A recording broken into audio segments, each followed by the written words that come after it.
welcome back to our channel. Today in English subject I'm starting our worksheet 1 Mother's Voice. Yes, हमारी worksheet number first का नाम है Mother's Voice. So Mother's Voice means माँ की आवाज, mummy की आवाज.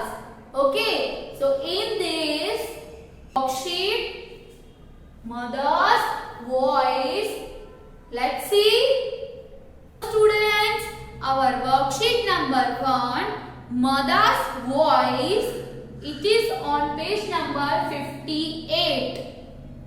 Okay, so let's start. I'm reading. Riya and Rohan played all evening. यानी कि रिया और रोहन है, उन्होंने सारी शाम खेलते रहे. रिया और रोहन जो दोनों हैं वो सारी शाम खेलते रहे. प्लेड ऑल इवनिंग, पूरी इवनिंग वो खेलते रहे.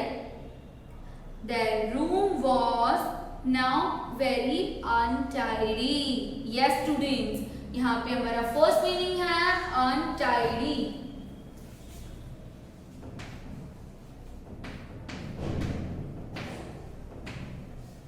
Untidy means क्या होता है? Yes, not neat and clean. Untidy means not neat and clean. Yes students, जो उन्होंने पूरी की पूरी शाम खेला था तो उसकी वजह से उनका पूरा का पूरा रूम जो है वो गंदा हो गया था. Toys, papers and crayons were lying on the floor. So वो किस किस से खेल रहे थे? यहाँ हमें पता चलता है वो टॉयज से खेल रहे थे, पेपर से और क्रेयॉन से. So वो इन सब से खेल रहे थे, इसलिए ये सारी की सारी चीजें फ्लोर पे यानी जमीन पे गिरी हुई थी. Suddenly रोहन से, अचानक से रोहन कुछ बोला. Did mother say tidy the room? क्या मम्मी ने ऐसा बोला है? क्या मदर ने ऐसा बोला है कि रूम साफ करो?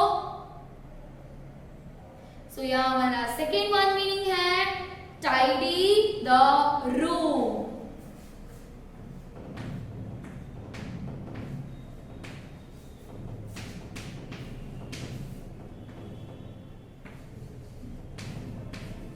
Which means make the room neat and clean. So mother ने क्या बोला? रोहन को ऐसा लगा कि मदर ने ऐसा बोला कि tidy the room, make the room neat and clean. यानी कि मदर ने ऐसा बोला कि जाकर रूम साफ कर लो, तुम अपना रूम साफ कर लो. यानी कि नहीं, she did not say anything. यानी कि मदर ने कुछ भी नहीं बोला है, मम्मी ने कुछ भी नहीं बोला है. She is not here. Mummy तो यहाँ है ही नहीं, यानी कि उनकी मदर वहां नहीं थी. I know mother is looking at us, said Rohan. Rohan ने क्या बोला? मुझे पता है मम्मी हमें देख रही है. But mother is not in the room, said रिया. पर मम्मी रूम के अंदर तो नहीं है. I can't see her, said Rohan. मुझे भी मदर नहीं दिख रही है, मैं उन्हें देख नहीं पा रहा हूँ. But I think she is smiling. पर मुझे ऐसा लगता है कि वो स्माइल कर रही है. The room is very untidy, said Riya. Let's tidy it. अब रिया ने क्या बोला? ये जो हमारा रूम है ये बहुत ज्यादा ही गंदा है, चलो हम इसे साफ कर दे. Yes, let's do that, said Rohan. Yes, यानी कि हाँ, चलो अब हम मिलकर रूम साफ कर देते हैं. So Rohan picked up the toys and put them in the cupboard. So साफ सफाई करने के लिए रोहन ने जो फ्लोर पे टॉयज पड़े थे उन्हें उठाकर कबर्ड में रख दिया। Riya put the paper and crayons on the desk. और रिया ने जो पेपर और क्रेयॉन्स फ्लोर पे गिरे हुए थे उन्हें उठाकर डेस्क पे रख दिया। स्टूडेंट्स, डेस्क मीन्स टेबल पे। इस पिक्चर में आपको दिखाया गया है कि जो रोहन है वो टॉयज को कबर्ड में रख रहा है, यस, और जो रिया है वो फ्लोर से पेपर और क्रेयॉन्स उठाकर डेस्क पर रख रही है। Okay, move to next page number 59।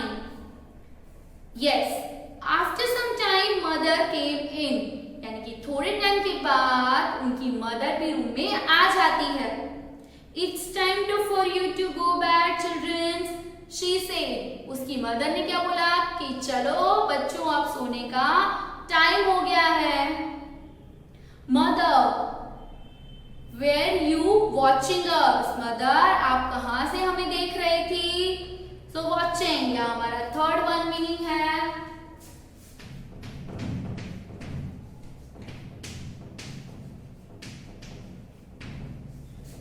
Watching means looking at, और यहाँ पे किसको देख रही थी वो? चिल्ड्रंस।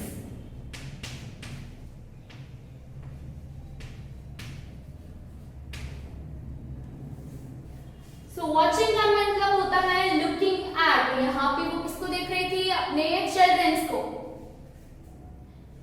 ओके, तो रोहन अपनी मम्मी से पूछता है कि आप कहां से हमें देख रहे थे? Did you speak to us? क्या आपने हमें कुछ बोला था? I thought I heard you speak. मुझे ऐसा लगा कि आपने कुछ बोला था। Yes, said mother smiling. Mother ने स्माइल करते करते बोला yes, यानी कि हाँ, उन्होंने कुछ बोला था। I was in the next room. मैं next room यानी कि पास वाले ही कमरे में थी। I could see you through the door. मैं तुम दोनों को डोर से देख रही थी, डोर से देख पा रही थी। I told you to tidy the room. मैंने ही तुम लोगों को बोला था कि रूम को साफ कर दो। Rohan could not see me, but he listened to me. Rohan मुझे देख नहीं पा रहा था लेकिन रोहन ने मेरी आवाज सुन ली। रिया could not hear me. रिया ने मेरी आवाज नहीं सुनी, उसे मेरी आवाज सुनाई नहीं दी। But she knew she should tidy the room. पर उसे पता चला कि उसे रूम साफ करना है। You were both being very good. उसकी मदर ने क्या बोला? तुम दोनों ने बहुत अच्छे से सफाई की। You have been very good. Mother hugged Riya and Rohan. They were very happy. So यहाँ पे हमारा last word meaning है hug.